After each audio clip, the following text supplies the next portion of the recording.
Hello, welcome to Mike and Mike. We're here, guys.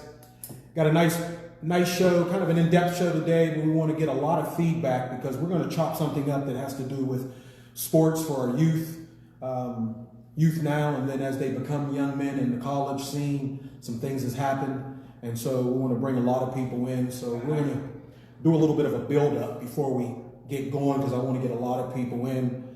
Hopefully, guys, a big thing I want you guys to do is share this. Hopefully we can get some of the coaches in our community that pretty much talk to us a lot to view in. We just heard, I'll wait for a little bit more people to come in, but this will be, people will review this. But what we did want to do is give our condolences to Daryl Boogie Johnson and his family for the passing of his mother. I'm sure, he's a member of Mike and Mike and our community as it relates to the sports and the kids. And I know he would love to be doing this right now, but we just want to send our prayers and wishes to his family, support, and anything you need from us, give us a call, or anybody that knows of anything that might be needed, give us a call. We'd be willing to help out. So yeah, prayers and our condolences and sympathies goes to the family of Daryl Boogie Johnson and the loss of his mother. Anything you want to add on that about? Just want to reiterate that I've been there where you are, Boogie. You have our support. We love you. Just reach out if you need anything within my means or capabilities. I'm willing to do, brother. Stay strong.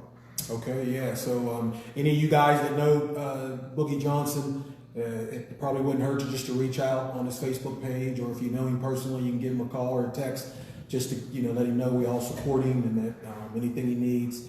That's just something when you have loss like that. What do you say? Other than what we just said, but you may be dealing with this a little more now. What do you say in the time? There's really no words for it. Right. There's no words for it because when I've lost a lot of family members and friends, but there's a physical change when you lose your mother. Yeah. Because it's like a piece of the world. Like there's nobody else that really loves you more than they love themselves. You know what I mean? On earth, like your mother does. Right. And as soon as that's gone, you can physically feel it.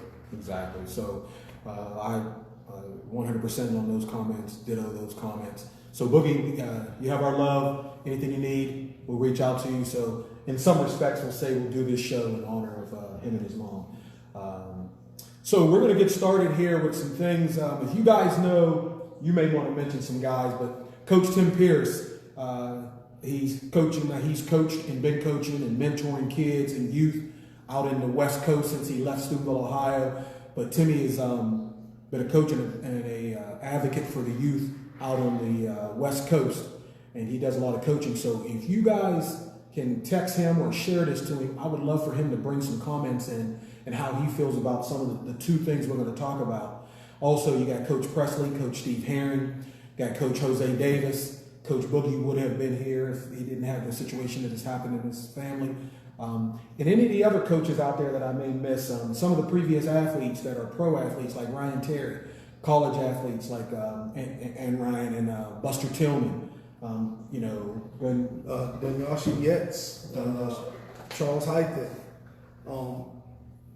anybody that can relate to having been an athlete, a scholar athlete in the NCAA, and how much of your time and effort that you have to put in being a college athlete, and that you're really not allowed to get any reward monetary wise whatsoever. Well, it's starting to change, and this new program that we're going to talk about is going to create a major change. It's a paradigm shift is about to happen in sports, and it's beautiful, I think. Yeah, I think it's a beautiful thing, but I don't know. It's one of those things sometimes that happens where you get something, and I'm not going to say that it is all of a sudden, but technically it is. And so, are you prepared to receive? Are you prepared to know how to use this?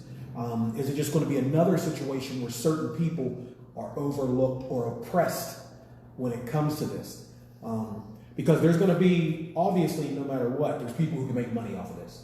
And usually those who can make money are already in a position of have, and already in a position that they can wield themselves over other people, rule over. So for example, your agents are going to come into play more, Right. or managers, or money people. So in just a quick example, things that can happen now, and usually football is going to be the biggest recruiting type of situation because there's so many more football players.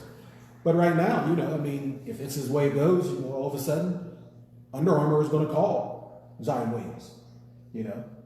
Don't need to go to G League. Give you $50 million to sign with us to use your name. Yeah. And he's not necessarily an employee of theirs. He's just licensing his name or his likeness to them for that amount. But what comes with that is knowledge that when he becomes pro, he's going to sign with Nike or Under Armour or whoever. But what about Zion's friend on his team that might have had hopes of going to college and now thinks he can go to the pro? Should he go to G League or should he give up the rights? Talk about situations like that so people can understand what we're talking about. Basically, let me go over this. NCAA has given everyone, California had already passed the rights for those college athletes to get monies from their likeness and their images. And so therefore, basically what that means is a sponsor can come in and use their name and likeness and pay them for it and then get their money from, marketing them. So that's open. There's a lot of different caveats into how that can be done and used. It can be, right now, I can go to Scafidis and Scafidis can say, hey, your boy's going to be playing for Ohio State, isn't he? Oh, yeah, he is. Hey, if you think he can come do a commercial with us and we put his name out, his face there, we'll give you $1 million. Right. That used to be illegal. So now it is, legal. So what can happen in that way is also you might get a situation where you got somebody that's coming to Ohio State being recruited, but this person comes with this sponsorship. So they get maybe recruited more because of the money that comes with them to the university, or the marketing comes to the university, and this person that doesn't get that marketing. Because me and you may come from Scafidis and you just don't have no backing in the community. But go ahead. I like it all the way around, man. I like the G League aspect, especially because it gives some of the people that are impoverished to immediately get relief on their situation without having to go through the year of college. Because, just quite frankly, and especially in NCAA basketball, those kids that are going to college and they're one and done, they're not going to college for the education. They're going to college because they need to play basketball somewhere for a year in between high school graduation and going into the NBA. So look, for those kids, it's a great opportunity to go make some money. You can get endorsements, and if you do want an education, there's a provision in there for you to also be able to go back to school after you're done playing, which, quite frankly, anybody could always do if they would allow people to make money. A lot of these guys don't need the scholarship. The value of the scholarship is greatly outweighed by their marketability. So give me an example. Let's if any of you guys got any examples to let the rest of the people know that's watching this exactly how this fits the average student. Because what I'm looking at is, I always look at the average athlete. You're at Ohio State and you play left guard. You wear 64. You can now go and sell your jersey. Okay. I guess. Or not that particular jersey, a jersey like that. Or somebody can say, hey, can we put your name on Ohio State jersey? Because my point is, I don't know who's Ohio State's right guard is right now. Right. So if I see a jersey with a name on it, I don't necessarily know it's him. So what he may have to do is actually go to some outlets. You know what I mean? To let people know, hey, I'm the right guard. This is my number. This is my name. You can put it on some jerseys. I'll take 20% of that. Yeah. Now, I don't know if it's allowed to be done that way. So for that kid, I would say what's better about this situation for a kid like that is now where he can benefit from it, having football camps in his hometown. Mm-hmm. He can sell a T-shirt in his own community. He can get with his name on it, and Ohio State or. Well, it doesn't even have to be Ohio State. Right. You know what I mean? Like if Zion Williamson came out with a T-shirt last year, Don't have that it one. didn't need, people didn't care if it was Duke. Okay. You know what I mean? Like, But they couldn't do that before? no. So they couldn't sell a shirt without Ohio State's name on it. Is that right? Yeah. Never Well, knew. Greg Anthony actually started a T-shirt business back when he was at UNLV, Yes. and I think he said in maybe the first 4 months he made upwards of $300,000, Okay. and they shut it down. He said that was a And violation. he said he wanted to give the scholarship back. Yeah. He was like, I could just give the scholarship back, Pay my own way. pay my own way to school, and continue my T-shirt business. Now, I wonder when he did that. Obviously, that was once he already was a starter at UNLV and known. Okay. Yeah, so that's interesting, guys. So if you guys have any questions or anything, or any statements that you understand how this works. So we're going over the NCAA's new ruling that they will allow athletes to benefit from their likeness and their name And while also- they're in college. And also the NBA's new Yeah, we'll go over that. But go ahead, finish it. That's G good. League professional pathway. Yes. Which it kind of like, it kind of goes hand in hand. One kind of pushed the envelope on the other. Yeah, so the other thing we're going to discuss, and we can go back and forth, is that the NBA has come up with a portion of their G League. They already have a G League, but we call it the new and improved G League now, because what can happen now is an athlete can come directly out of high school. They can sign with the G League. And the most notable one was the number one recruit or athlete in the nation coming out of high school, where he signed with the D League for $500,000. Now, what I originally heard is that the G League would also pay for their education. And I don't know if that's in part of whatever they sign you for, and they say this part is for education or what have you. But then, and so now they can, and they'll play G League and what they call is a mentorship or a camp type. So for a whole year, they learn how to be an NBA player, get better as a basketball player while making $500,000 in this case. Now, what's not said is that everybody's not necessarily going to make $500,000. Right. I don't know if that's the cap on it. I haven't read that yet. I think the way I read it, it says up to. Okay. So at $500,000, that's going to be the guys that are your top tier guys. And what I wanted to do is go ahead. It's really how I see it as guys who don't actually need to go to college. These are pretty much guys that if the NBA, you can go directly into the draft from high school, they would go directly into the draft. Now, I would assume there's going to be. I assume that player, did he get signed to a team or just to the G League as a whole? I'm guessing there's some sort of drafting system. Once they're signed every year, and they would just be in that pool of people that can be drafted to a G League team. Right. So then is it the same thing as the NBA draft? Anybody says that they just let the NBA know, hey, I'm eligible for the draft. They let the G League know, hey, I'm willing to be signed by the G League. And then the G League determines whether they want you or not and whether they're willing to pay you. Yeah, I mean, I'm pretty sure that's how it works. Mm-hmm. They can't declare for the NBA draft still. So, Right. you know what I mean? So it's either, so your two options upon leaving high school are going to be either you're going to accept the scholarship and go to college, Right. or you're going to enter the G League professional pathway. With a contract. Yeah. Or not. Well, if you enter, you know what I mean, like if you enter the professional pathway, you're going to have a contract. When you You're start not, if meaning you can't just do it because you feel like it. that's my point. Yeah. Because if you take the top 10 basketball players coming out of high school in every single state, the 10th player in every single state is not necessarily. But if they apply, once they start to educate the kids on this, they'll probably understand exactly who the program is for. Mm-hmm. And it's not just for every good basketball player in America. So some of these kids still need college. So let me see if in my estimation, let me put a line here. What tends to happen, we argue for things and we're arguing for everyone. But when we finally get what we think we want, it's only for a chosen few.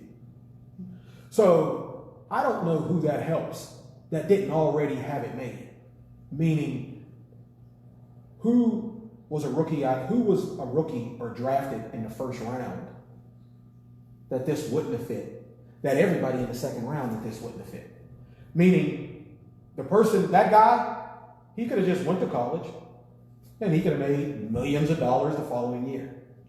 Yeah. Or he could have went to college now and got $1 million from a sponsor than the $500,000 from the G League. Well, and that's going to happen also. Okay. Because what's going to happen is the G League is going to offer some of these kids $500,000, but then Nike will come in and say, "Listen, I'll give you over the next 3 years $20 million if you go ahead and accept your scholarship to play at Georgetown, because that's a visible market. Right. So we need you there. I don't know how many people are going to see you playing for the Canton G League team." Yeah.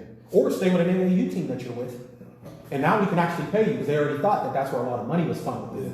Because all the big sportswear sponsored an AAU team. They would give the coach money. They would give, that was that big scandal happening. Yeah. So my point is now, if you're already on an AAU team and you're a junior, you're going to go to your senior year. Right now, you can already talk with any sponsor.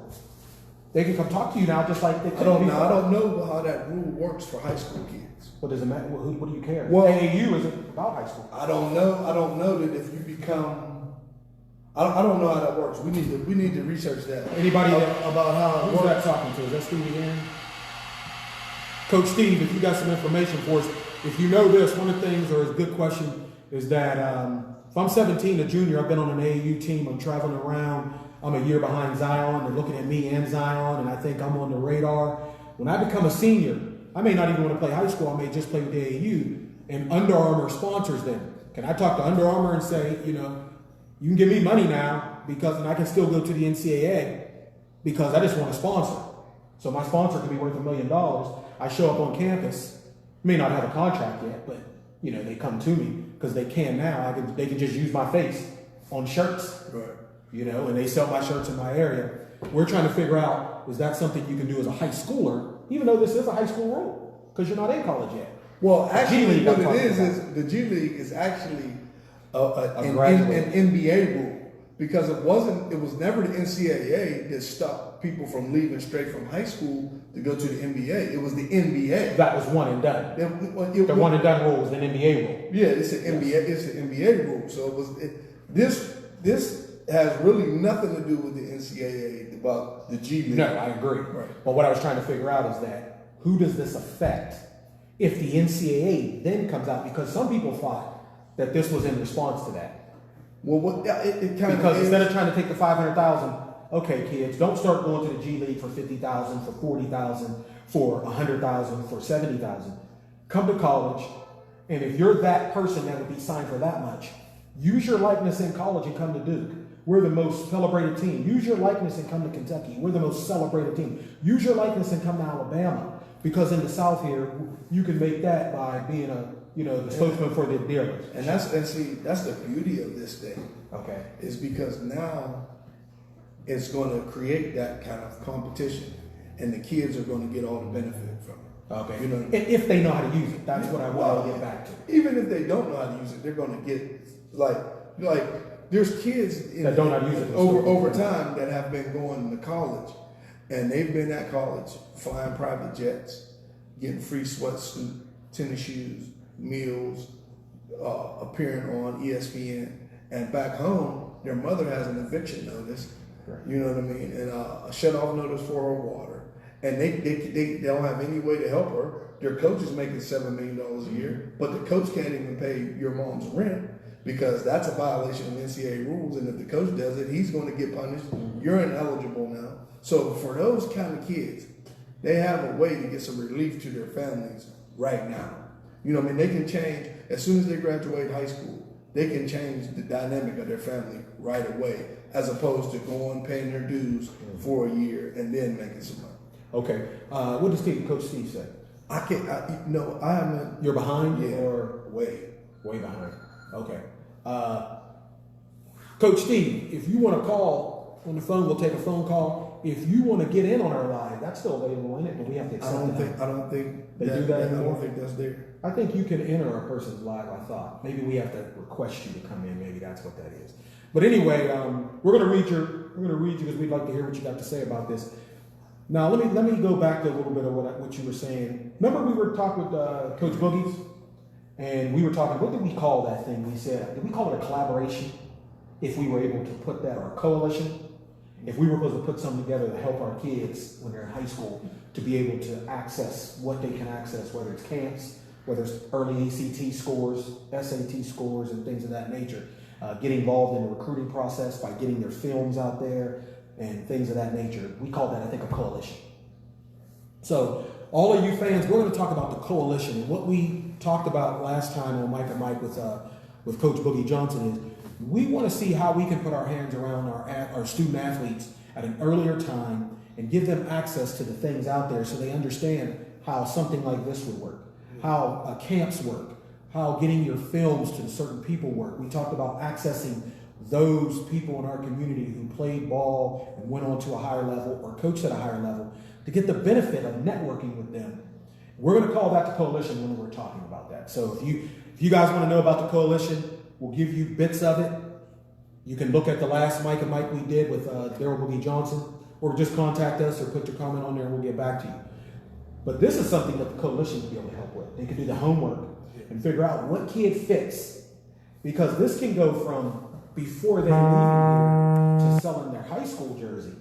And as soon as they give you the number to call.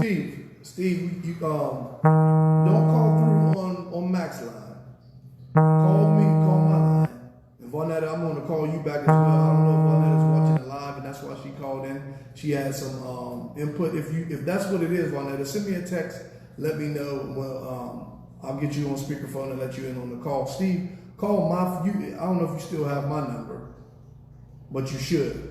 Call my number and we'll get you on. Steve said he wanted to do some research about that because he said that the AAU is not even sanctioned by the state, so they should be able to do that. But he's going to send an email to the state or research that. And usually the only way that the AAUs, not sanctioned by the state, but that they work with the states, is they want to make sure they have to know the rules because certain kids will only play for them if they are still eligible in their high school time. So the AAU needs to know, as long as we only got one of your players, or as long as we got only got two players from your high school, you can play between, I think it was June and July or something like that. So that would be interesting to hear. But I would like to figure out, let's start another angle. I told you why, one of the things I heard. Why not? Why that close to the G League doing what they're doing, the NCAA doing what they're doing? And people said that this was coming from the NCAA sooner or later. The one part you go all the way back to O'Bannon and his lawsuit, which just got signed in California. right. You also have the situation with Northwestern when they tried to start the student union or athlete union. I think you remember that. Why do you think now? Why now? Well, it's just the jig is up. The jig is up. Jig is up. What's the jig mean? NCAA has been making billions and billions and billions of dollars off of on the backs of these college kids, and it's high. I mean, it's way overdue for the kids to be able to share in the profit of this, what is a business. You know, I mean, the only reason why they're talking about having the college football season is because it's a business. And so if you're an integral part of any business, you should get market value for your participation in the business. So that's But okay, hold on, brother. I mean, that makes perfectly logical sense, but that wasn't happening. How does it not happen? Well, the media machine. See, what happens is now we're in a social media driven era, so that people actually individually have voices and can communicate with each other in a way that they don't just hear one voice agreed upon by one media outlet or 5 media outlets that would tell you what the American opinion is. Now American people can socialize and talk with each other and exchange ideas with each other. And you can see how much of a hoax that all these dreams that we've been sold about, you know what I mean? And don't get me wrong, there's value in an education. There's definitely value in an education. And most student athletes need the scholarship and need to complete college. Here's Steve. I'm gonna let Steve in. Coach Steve. What's up, Coach Steve? Hey, what's going on, fellas? Good, good. You're on Mike and Mike Live now. We got you on speakerphone, just like if we was on ESPN and they would have one of them experts call in. So that's you now, the expert. You're like Todd Shaq. Todd McShaq. I don't think I'm an expert, but I'll try to, answer whatever I can. Okay. I tell you what, give us, what do you think about it? You heard, let's talk first about the NCAA's ruling so that all players now, it's coming up, I don't know if it's final, but all college athletes, NCAA athletes, student athletes now can use their name and their likeness and generate funds from that. Is that good? Is that bad? And first of all, tell me 5 years ago where you stood on paying players or not paying players in college sports. Okay, in my opinion, I feel like they should be paid. Okay. If you look at the Division I level, and you take Ohio State and Texas, for example, they generate $1.2 billion a year in revenue for the university. And that's their nowadays. Now you take the same stadiums, they're bringing in 90 to 100,000 people every Saturday for 7 weeks at an average of $50 a ticket. Also, you're getting parking, concessions, and merchandise. You're talking about $1 million Saturdays. Okay. And that's all because of the athletes. So let me break that down because in case they can't hear on the live, basically what Coach Steve did, he broke down his belief that players should be paid. And his basic reasoning is he broke down the amount of money that, for an example, Ohio State makes on any given season on every Saturday that they play. He talked about the TV contract and how much money each school generates. He talked about Ohio State generating $1.2 billion a year, I believe is what he said, in the football season. And so let me make sure I get you right. So then your reasoning simply means just what Minister Jett had said before. It's a business, it's a money-making machine, and part of that machine, and the biggest part of that machine, is the athletes. So what you're saying is it's only fair that they take part of that, and that's why you've always been for players being paid. Yes, and also to the flip side of it, and I'm going to say double advocate role. Okay, go ahead. I also see the general student, the one out of school for their academics, the one that's paid for their education. Yes. Why they would say, oh, they're looking for your scholarship. Well, I'll take myself, when I see a guy like that I know that they call it ball. Okay. Where we could go out and get a job. Our job was to get up at 5 o'clock in the morning and be in the Whitmore about 6 o'clock. At 8. Well, we couldn't go get a job. And that's like they got no practice in a evening. At the table, they had their check. It couldn't work. Right. Ramen noodles and, scrambled eggs for dinner. Get double practice. So I can think about time to get possibly a full ride scholarship at a university. But I do think college athletes should get paid, but I think it should be expensive. Okay. Because football pays for baseball teams and their expenses, or, maybe the waterpolo program, something like that. I don't know these guys right now, but I do feel like all of them should get paid just because of the amount of time that they dedicate to their particular sport. Okay. I'm going to let Minister Jett here in a second weigh in. I want to just make sure because what I want to do is because what's getting ready to happen is all those voices that used to say players shouldn't be paid, they got a scholarship, that's what they should be, that's what the compensation is for what you just said about they get up early, they do all the things, anything that you want to add on there. The compensation is, at Ohio State, for instance, that $80,000 scholarship that they got to come to college, room and board, schooling, and you get an education. So that $80,000 is what they're going to say is what you get. So that's basically the argument. So what I want to say is that what's getting ready to happen, you're going to see in the next several months as this gets talked about. Those people who thought that, you're not really going to hear from them as much. Right. Because now all of a sudden, this is a no-brainer. It's already happening. Now what I want to ask you is, this is happening. Do you see any negatives in it at all? I think that, yes, I do, because I think the larger program, it's going to bring up there like this, based on what I could be wrong, where you have the other programs taking all the five-star athletes, or the schools in the larger cities, like maybe USC or UCLA, Right. or Ohio State, schools like that, where they have a different marketing program where they can market their players. Right. And they can pull those athletes. Just the big five-star athletes already did that, but they're going to be more versus maybe Iowa State, who might get that, where a five-star, couple four-stars, where there might only be $450 for that outbound. There's not much market out there. Okay, Jet's going to take that because I think he's thinking the same thing I'm thinking. But explain exactly what he said to everyone so where they know what you're responding to. So what Steve is saying, that he thinks that because now that the college athlete can market his likeness, that the big schools, the big schools that have big brands, Power 5 school. Power 5 schools are going to have a monopoly on the market, which I think that's true.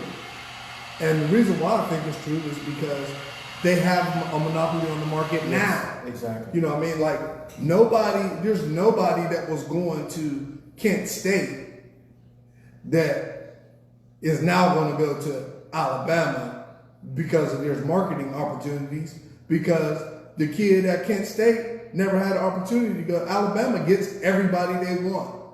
And if the kids that Alabama wants that they don't get, they go to Ohio State. The kids that Ohio State wants and they don't get, they go to Georgia.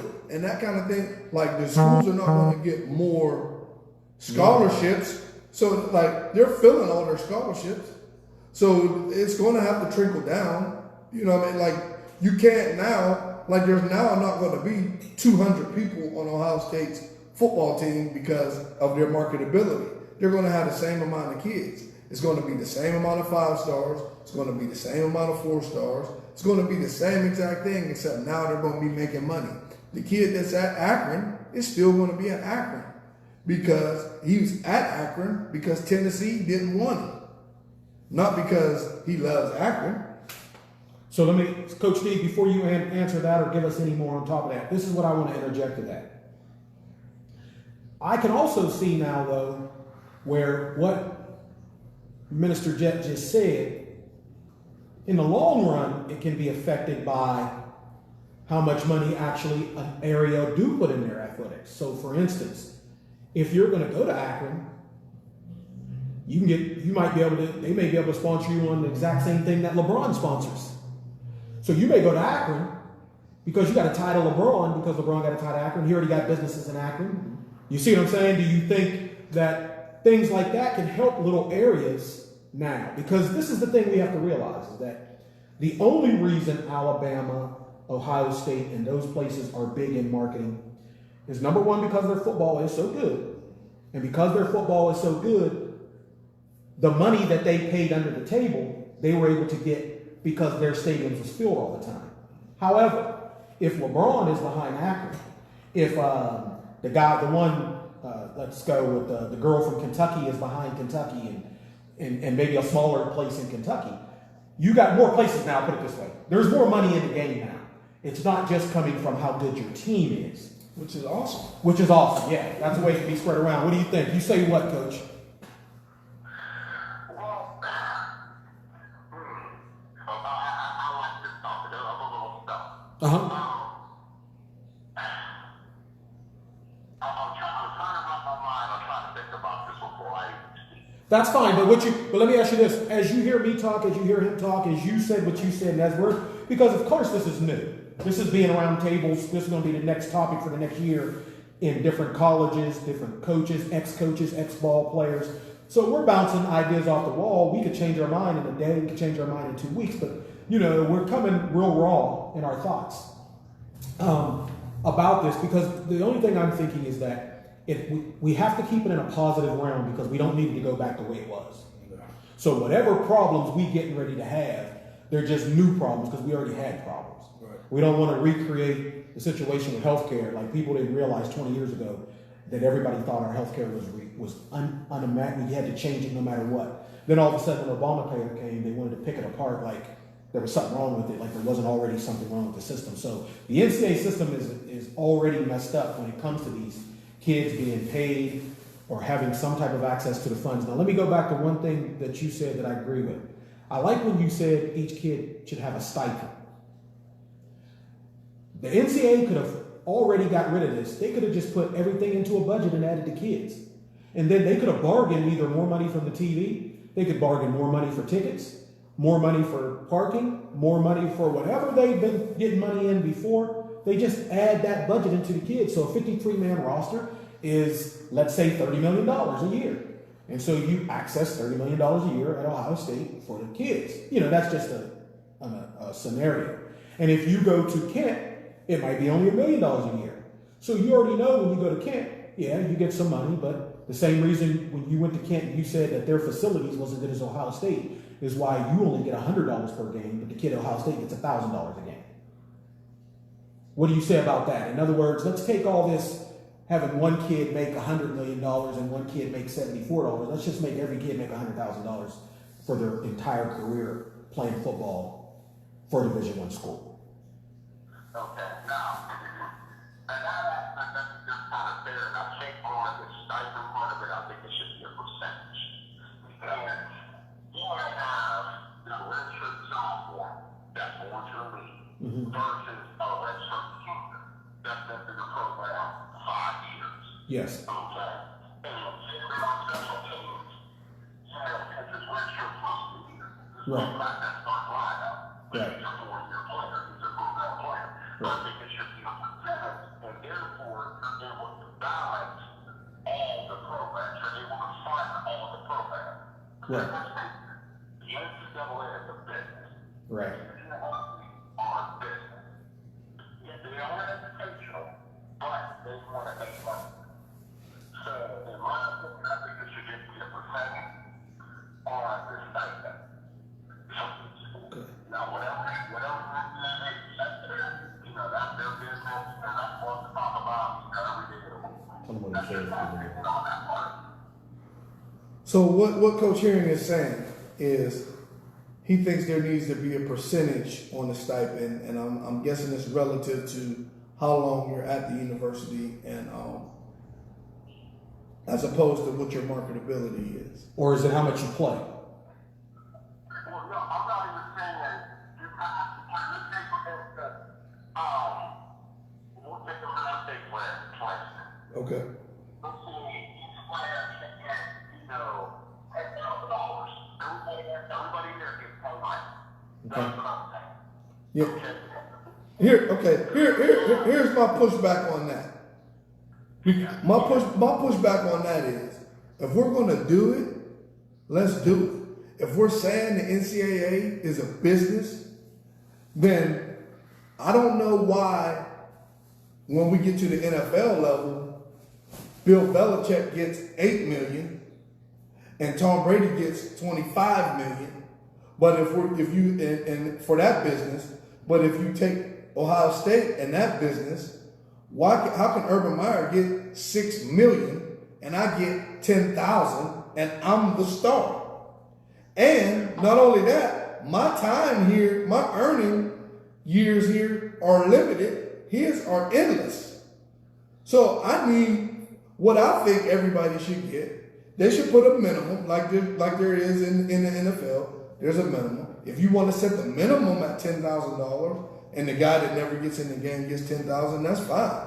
But if Nike is telling me I'm worth $50 million How can Ohio State tell me I'm only worth 10 to them? Now, Coach Steve, what he just explained, I believe, is the reasoning why people can have a negative attitude towards athletes being paid. Because now we're getting into how much does somebody think they're worth, and are they a part of a team, or are they part of the school, or are they just looking out for themselves? So let me go this, because I think you were trying to get the same thing that I was trying to go for. That's why, two things. That's why the NCAA should have been taking care of this, because now the attitude and the correct logic that Minister Jett is talking about, it makes it true. But if you hadn't got into this area, what you're supposed to be doing is every single person gets paid $10,000, and we don't need to talk about percentages because we already know that the major 5 conferences have and always will take care of the lower conferences because they don't get that much money. But if we have an entity like the TV money, we can split just the TV money up equally amongst every NCAA. So when we go to in ESPN and CBS and ABC, what we tell them is simply this: we want to sell you the right to broadcast and make whatever money you want off of us. But every single student athlete needs to be paid $5,000, period. Plus, every single conference needs this, period. Every single conference needs that. Now, what will happen with those teams like the Power 5 conferences is they're going to get their stars because of what they have. And now what we can simply say to somebody says a team should be paid, you can say, players should be paid. You can say, well, they get a scholarship that's worth $80,000, and they also get another $10,000 for just participating. Now they can decide not to participate if they think their time is more valuable than to wake up early in the morning and other kids don't. But every athlete gets up early in the morning, and you get $10,000 to be an athlete. So now what happens is you don't need more money than that. The reason why I said they need the money is because somebody else was getting the money, which was the NCAA. All I want is everybody to be paid equal because they deserve to be paid. The money that's paid for them be split up equal, and no third party is getting all this money and basically being the overseer over these kids making all that money, if that makes sense. Yeah, I understand. I also said that it's just point too. And on his point, I look at it from, the player side for what he's saying. Now I'm going to look at it from, the one side on the coach's side. And we're in a official league. And there's a little bit of distinction now, okay? Because I'm going to force them for a winner at home, okay? And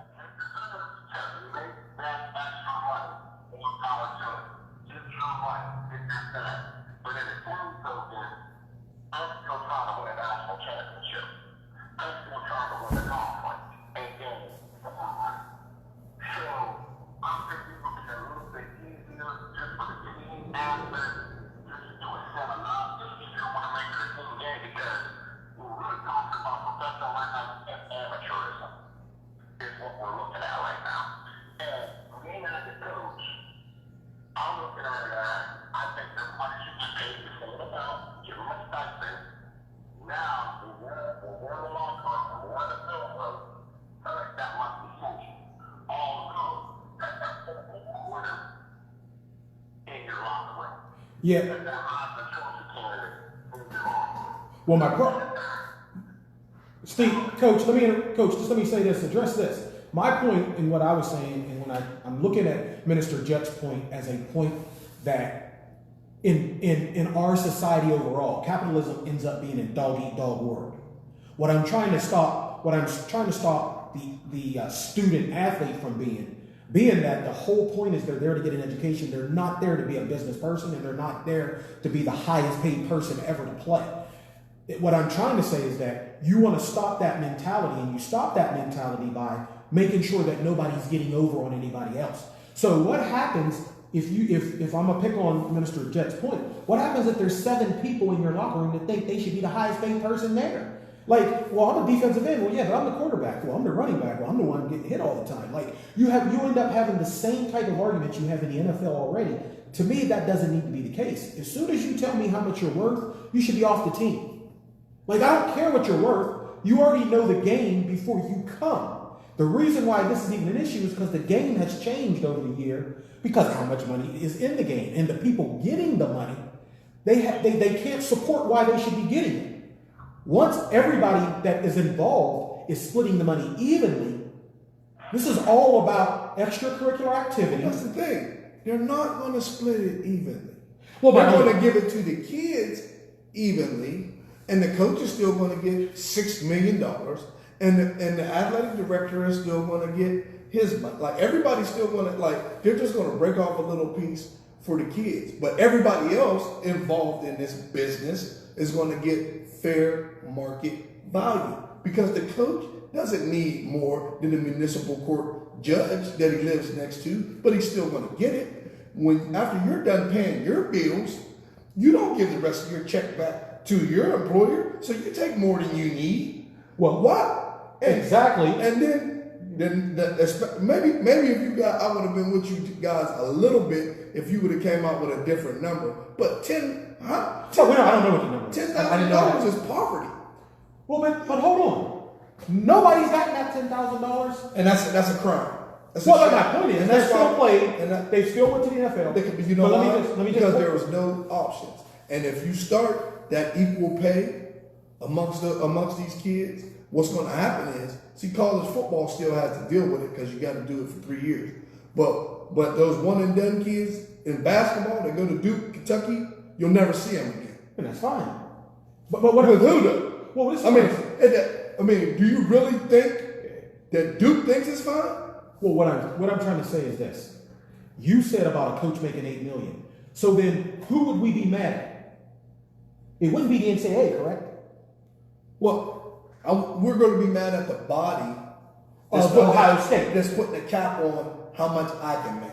Okay, so if the NCAA tells the teams, it's your money, do whatever you want to do with it. And then Ohio State tells me we're only giving our players $10 grand.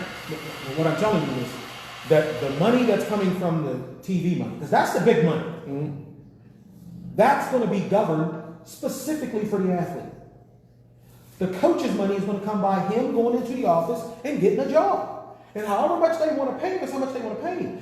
Their money's not coming from the TV money, so the student ain't got nothing to do with that other than, if you guys play well, I'm willing to pay your coach a whole lot of money.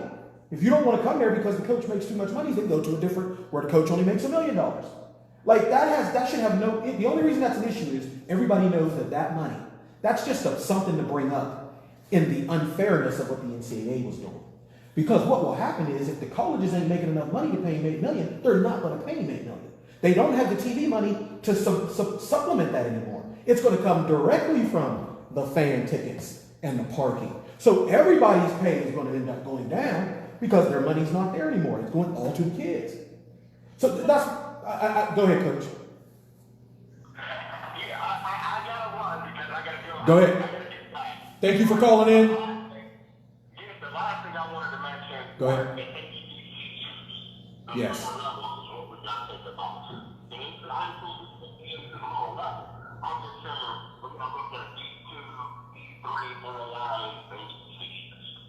Everybody. Well, everybody, and that's again, when you get into that, then that's why I'm saying fair market value for everybody deserves fair market value for whatever they do. Because now when you get into giving every player $10,000, and Mount Union might say, we can't do that.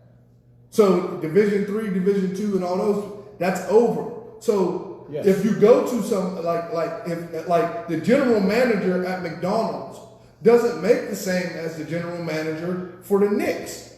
So if somebody wants Knicks money, they need to go get a Knicks job. And if you're not qualified for a Knicks job, then you got to go take McDonald's money.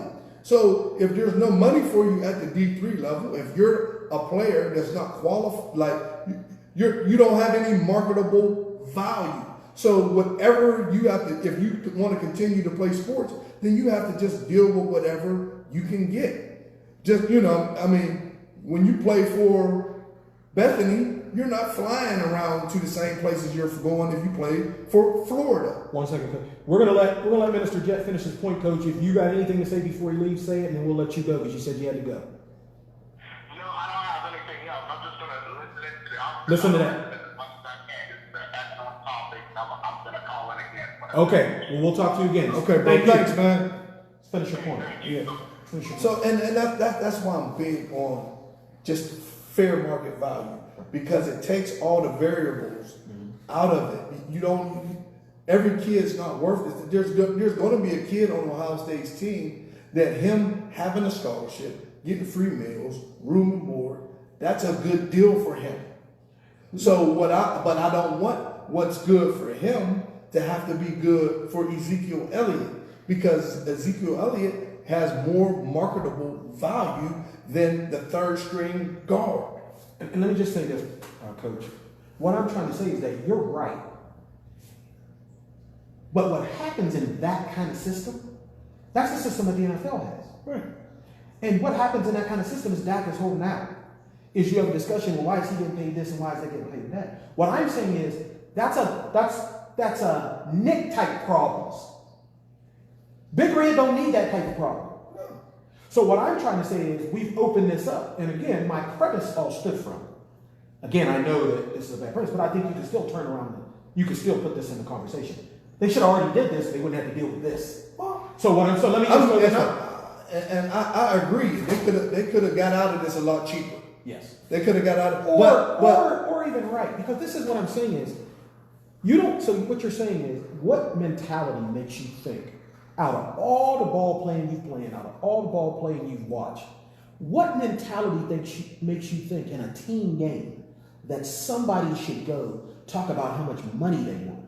Where did that come in high school? Well, where did that come in at grade school? It might not come in high school because you're not. For one, you're not like it might come in high school if the coach is making $700,000 a year as a high school football coach, and everybody's in the stands to see Chucky Hythen, and he lives in the North End projects, and they're going to the store with food stamps, and there's 6,000 people in the stands with Chucky Hythen jerseys on that they bought from the high school for $40 a piece. Mm-hmm. And everybody can get some of this money, including the person that's checking tickets, including the people that work at the ticket booth at the high school, the people on the coach. Everybody can get some of this money except Chucky. So that's a travesty to me. So that happens at the high school level, it already happens. It does, right, and it's wrong. So, but my point is, I don't know any kids that's walking around think they should get some of the money down the paper. No, well, maybe not. I mean, did you ever? I wouldn't even. Well, I didn't. On my team, I wouldn't have had any more. But did you hear anybody say that? No. So because why are you interjecting back into that? Because there would have been that conversation if it was a multi-billion-dollar industry and the coach was a millionaire. Okay. You know what I mean? Like if and the assistant coach was making $600,000 a year. You mean if you knew what they made? Because my point is, if you're in poverty and the coach is making $80,000 plus the booster's giving him $40,000, he just don't know that. If you find that out, you're thinking you should say, I want some of that money that the boosters are giving the coach. Like my point is, how far are we willing to take this just under the auspice, the thought that everybody needs to make some money about what somebody else is doing? Like you're in high school to go to school, you don't have to play sports. Okay, so if you're in high school to go to school, then go to school. But the kids that we're talking about are not going to college for college. That's why when most of them are eligible for the draft, they leave, whether they have a degree or not. So again, so they're there because a lot of them are there because they have to be there. No, they're there by choice. Well, if they want to be successful and they want a platform to further their athletic career, they have to be there. Now they don't have. Now basketball players don't have to be in college if they don't want to go. If they don't want to go to class, if they don't want to, they don't have to do that. There's another arena for them to be able to not only play but get paid. football players are still stuck. They still have to be there for 3 years past high school graduation. That's not the NCAA's fault. That's NFL rules. Right. But I don't know. I mean, just as, like, to me, that's really like Hitler-esque. Like, take it or, like, you know what I mean? Like, I'm gonna just put it down on you, and I'm gonna get paid. And if you don't like it, just don't come. Like, I don't. That's how, well, you got it. You start talking about market value. That's how market value works. Right. Meaning, So what happens is, and all I'm saying so is, what why does happens? everything need to be involved in market value? So well, Like, that's what like happens in real life in market value? Just like you said, Dak Prescott holds out, and either the Cowboys are going to pay him or not. And then if they don't pay him, then he's just going to go somewhere else and get paid. Yeah, he just sit out. He's going to no, he's not going to just. No, I sit said out. he could. He could, but he's not. Somebody else is going to pay him.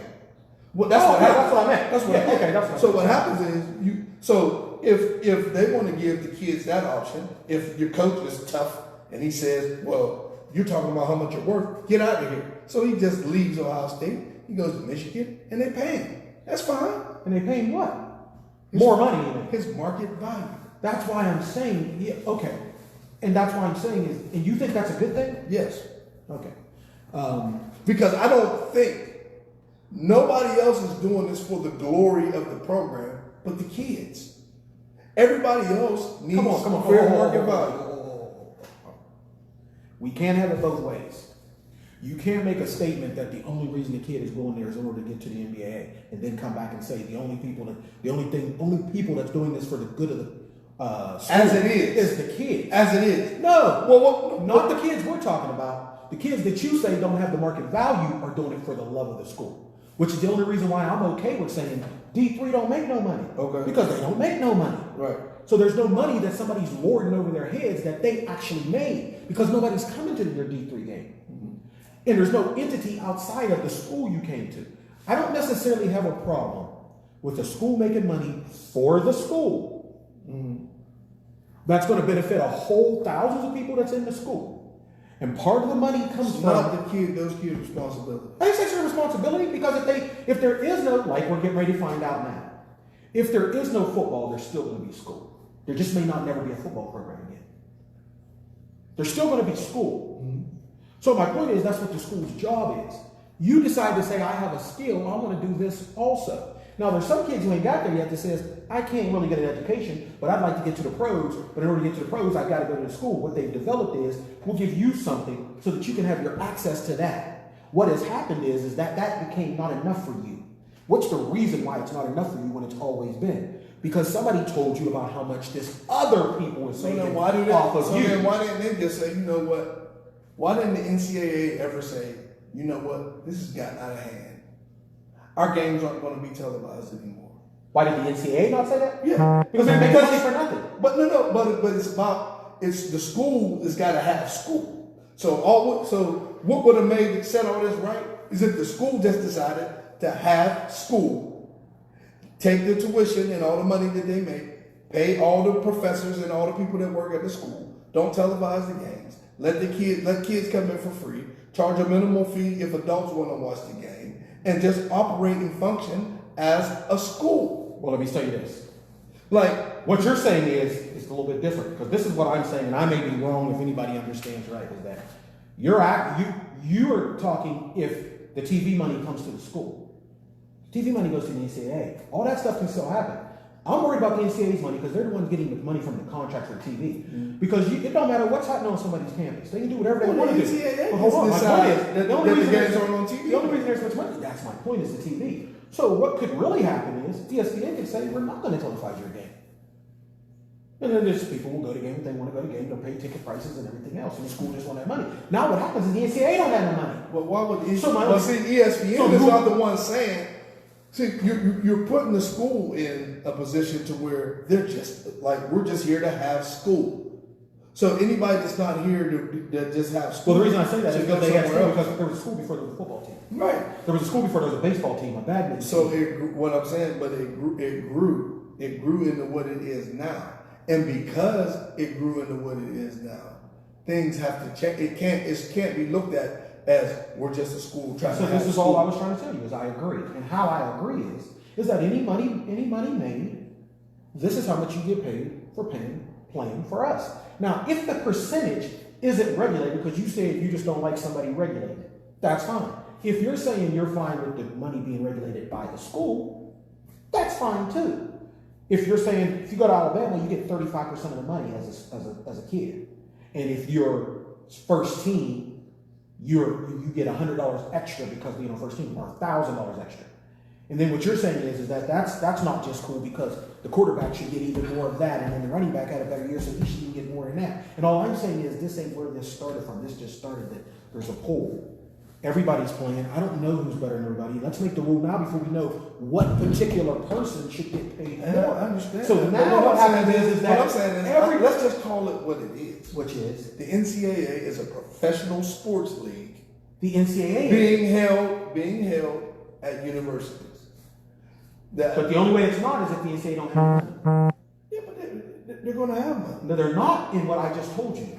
The recommendation is for all the TV money. So not then to go what to you're the saying? NCAA. So then what you're saying is basically, let's just do away with the NCAA. 1,000,000%. Because to me, that's the only enemy. That part, I'm now, there fine. could be That other part, enemies. I'm fine with. So now, Who negotiates the contracts? In schools do it individually. No, the ABA. I don't know. You find the entity. What I'm saying is the same reason the NCAA came together. The NCAA came together to say, hey, we're going to sanction leagues. We're going to give you rules, and everybody's going to play under these rules. And if they don't do it, we'll do all the governing. But they didn't have any money, a whole lot of money then. Right. Then the TV came and said, we want to pay these monies. And they said, well, who does money go? Well, it's got to go to everybody. So who regulates everything? Oh, it's the NCAA regulates that. Mike Ross said the NCAA spreads the money to the schools, don't they? Some monies. And they decide the rules of who gets the money and who plays underneath that. And they set the rule that the kids can't get any money. So because they set the rule that the kids can't get any money, because they give money to the schools and the schools pay coaches $8 million, you haven't been a good steward of the money, and we have figured that out. That's the premise. All I'm trying to say is simply this, is that the culprit is the NCAA. Not that everybody's not complicit to it, because they was all fine with it until all of a sudden people start talking about this. What I'm saying is let's get the first person who's wrong, take them out. I'm with that. We take that money that we feel you was not good steward of, and what we decided to say is the only reason TV came in was not for the coach, not for the school, not for the schooling, not for the education, not for the board. The only reason that they came in was to see the athletes on the field. And so what we all thought is that money that the ESPN and the networks are willing to pay, let's give it to these kids. What kids and how much? Let's just give it to everybody evenly so that there's no talk about the money, because you can't get any more money than it's already been determined that it's just given, not for how good you are. It's given because people want to see you play. And no, they don't want to see Joshua play, but football's played with 53 players, and it's always been played with 53 players. When you was in high school, nobody wanted to come see the last guy on the bench. No matter where you play, nobody wants to see the last guy on the bench. So that's not what this is about. This is about that there is some money because you chose to play football, and this is the money, and this is how much money you get. That's what I'm trying to say. Now, See, I will be. See, to me, that is more fair. But I still think there needs to be now an option. This is gonna have to work in conjunction with the NFL, because now I need to have a viable option if I don't like your terms. I can you mean when I would say you mean when you're a high school, if I could go to my pro league as soon as I'm good enough to play in the pros, I can understand that, because I will have to go to college, and if I'm not good enough to be in the pros for 2 years, then I have to sit under your rules and your guidance until I'm ready. You're developing me, so that I have to deal with it. But if I'm now coming out of high school and I'm good enough to play in the pros, then the only way that's fair is if I have the option to go to the pros. And I think that's where this discussion is coming into. That's where we should start it, exactly right there, because things have changed. So what has changed now is if you feel that way, I don't really want to go to school. I want to go straight to the NFL. This is because we only got to hear you now, but we were talking about trying to change it. But right now, Well, you got to go there. That's the only way you get in the NFL because the NFL is only going to take people who've been in the NCAA for 3 years, or unless you're 21. I think if you're 21 or 24 and you've never played any college ball at all, you can still try out. It's not age. It's 3 years after high school graduation. Okay, 3 years after high school, you've never played. You can still go to a tryout and walk on. Okay. But what they can say is, well, you have to wait 3 years. You can go play some ball somewhere else and then walk on to a team after you're 21. But what you could do is you could still go to the school. And if you're that good, you can just sell your jersey. You can get a sponsor. Your hometown sponsor can sponsor you to go to college now, just because you're going to give them your jerseys and let them use your name. So that's the access a kid like that has now, because that's what's going on now with the G League. Now the NFL can start an NFL league. The XFL might end up becoming this.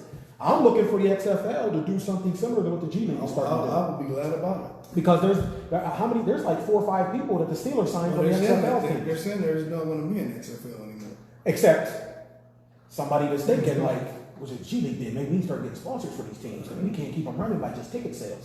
If we can get a whole bunch of sponsors. I think that would be great because you can do it in baseball. Yeah. Right after high school, you can be drafted and play baseball. And then what happens, Minister, is that what you were saying about the coaches being paid a certain amount and all those things, now that really comes to, are you worthy of me to be there?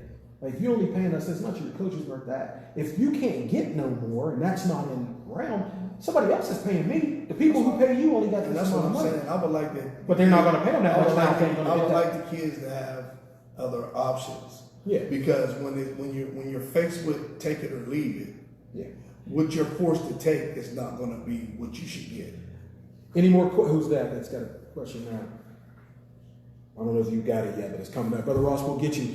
I don't know if you heard, the next thing we're going to start talking about is the G League. How do we think the G League, the new G League, being able to sign these players coming right out of high school, how is that going to change life for the young man that's a sophomore now, junior now in high school? Is it a good thing? Is it a bad thing? How many layers of that is there? Do you see that how that affects?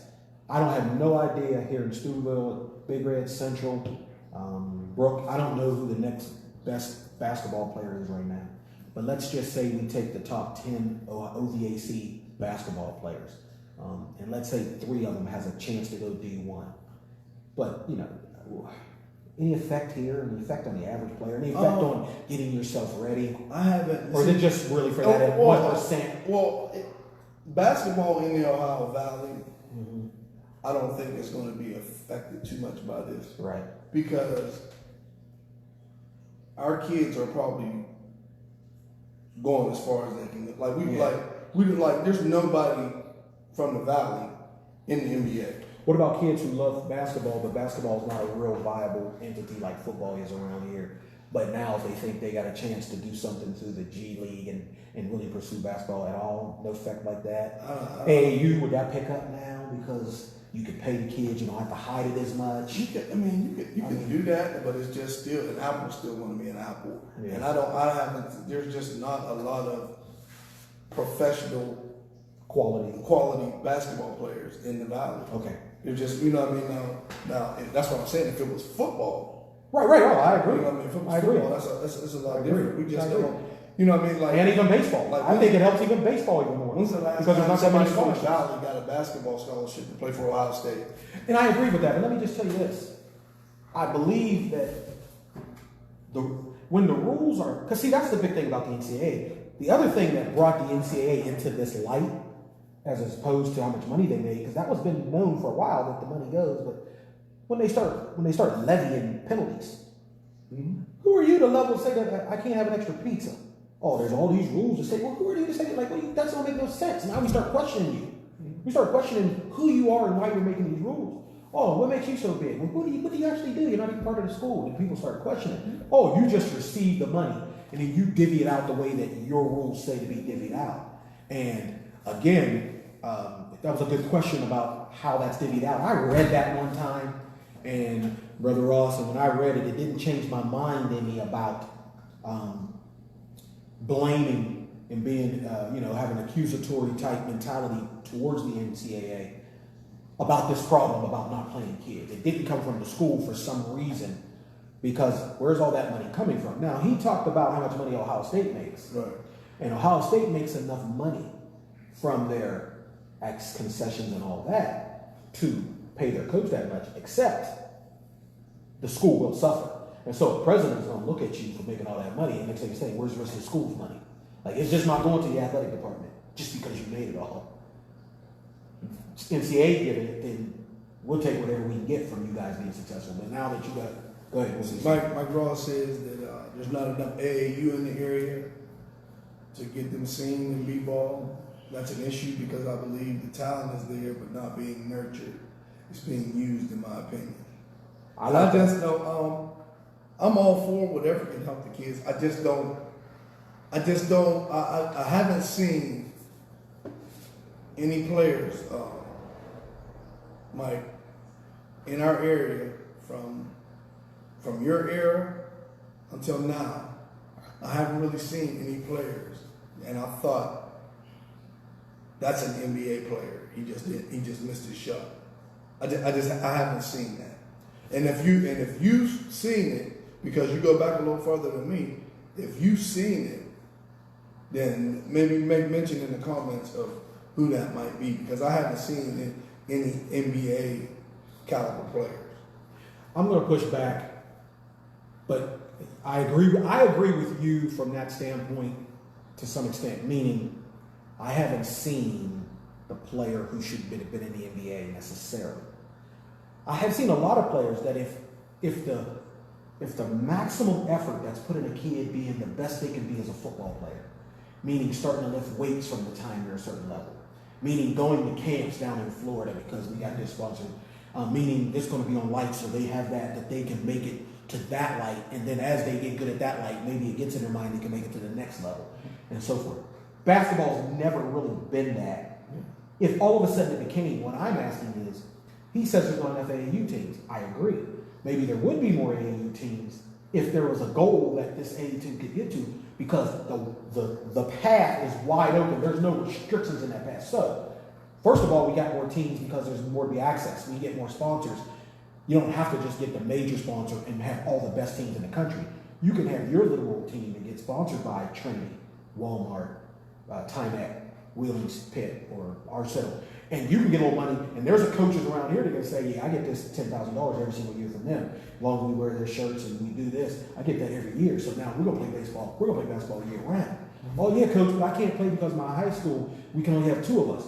You can either play for this team or not. This team can lead you to getting on a team because we're going to these tournaments that these scouts are at. So if you look at the best players in each decade, there had to be 2 or 3 that could play AAU ball with other people and then go up against better competition and come back and work on their game more. Because hey, I played with that guy. If you're getting more for one, more reps, better coaching, better competition, then some of the players are gonna get better.